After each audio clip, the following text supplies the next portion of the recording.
Bonjour, c'est Maïmouna Doucouré pour Road to Cinéma.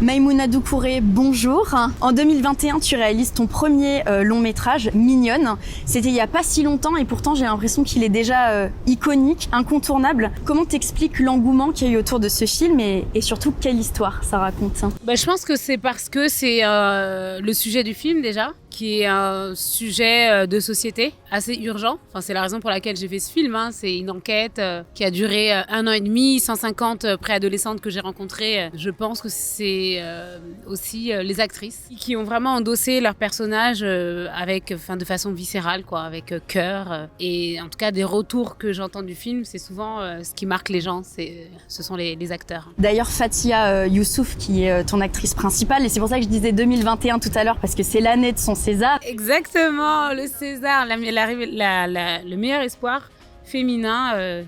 Donc c'était en mars 2021, évidemment, cette date, je ne pourrais pas l'oublier. Complètement, on ne l'oubliera pas du tout. Et en 2020, là en revanche, c'était le New York Times qui avait même fait un classement des 20 meilleurs performeurs. Et donc dedans, Fatia, à côté Sophia Loren. Viola Davis aussi, et puis plein d'autres. Et puis Fatia était la seule française. C'est vrai que, moi, au début, j'ai cru un canular quand on m'en a parlé, et jusqu'à ce que je lise l'article du New York Times et que je vois son visage, et là, je me suis dit, waouh, il s'est passé quelque chose là. Comment on fait justement pour dénicher une perle pareille? J'imagine que le casting n'a pas dû être évident, ou alors est-ce qu'au contraire, ça a été une évidence? Alors, le casting n'était pas facile parce que c'est un personnage qui porte évidemment, toute l'histoire sur ses épaules. Il y a quand même une charge émotionnelle assez importante. Je savais que ça allait être un casting sauvage parce que mon actrice n'existe pas forcément dans les agences. Et heureusement, j'ai eu une équipe incroyable. La directrice de casting s'appelle Tania Rana, s'est entourée d'une armée de femmes assistantes casting. Et puis, elles ont cherché partout, dans la rue, dans les salons de coiffure, dans les centres commerciaux. Et figurez-vous que j'ai vu 650 préadolescentes et que Fatia, je sais pas si vous allez me croire, mais c'était la 650e. Donc croyez-moi, je l'ai attendue, et quand je l'ai vue, alors là, évidemment, j'étais en larmes. Je me suis dit, enfin te voilà, depuis le temps que je t'attendais.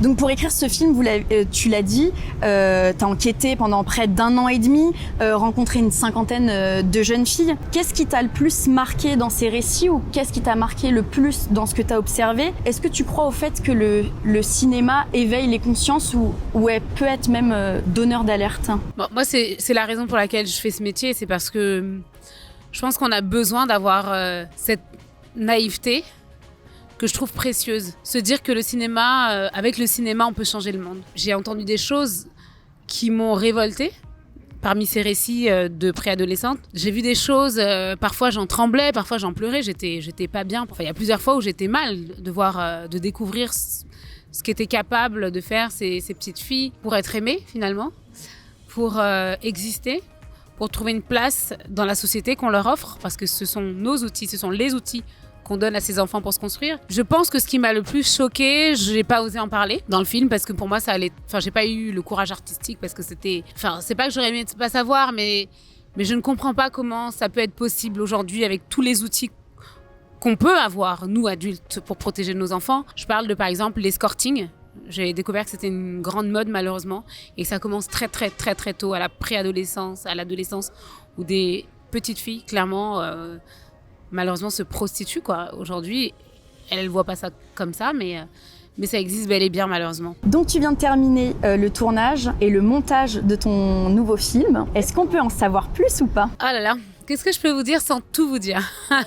Là, je suis en pleine post-production de mon nouveau film qui s'appelle Awa, que je fais avec Prime Video. C'est l'histoire d'une jeune fille qui s'appelle Awa, le personnage principal, qui est albinos, qui a dû faire face à pas mal de discrimination dans son enfance, qui vit avec sa grand-mère. Et donc sa grand-mère, il s'avère qu'elle est malade, elle va bientôt mourir, et il faut absolument trouver quelqu'un pour s'occuper d'Awa, pour prendre la relève. Et Awa va décider qu'une personnalité, pour l'instant je peux pas encore en parler, pour être celle qui peut l'adopter et devenir sa mère et remplacer sa grand-mère, quoi, en quelque sorte. Mais vous en saurez plus très très bientôt. Pour terminer cette interview, Maïmouna, j'aimerais revenir sur ton discours inspirant au Festival de Cannes, où tu étais remettante pour la Palme d'Or du court-métrage. Quel message tu avais fait passer? Je me souviens de Luciole. Oui, exactement. Mais en fait, ça faisait... Quand on m'a proposé d'être remettante au Festival de Cannes, sur le moment, évidemment, j'ai paniqué. Je me suis dit, oh mon Dieu, c'est pas possible, j'ai trop peur. Et puis, je me suis dit, mais si, en fait...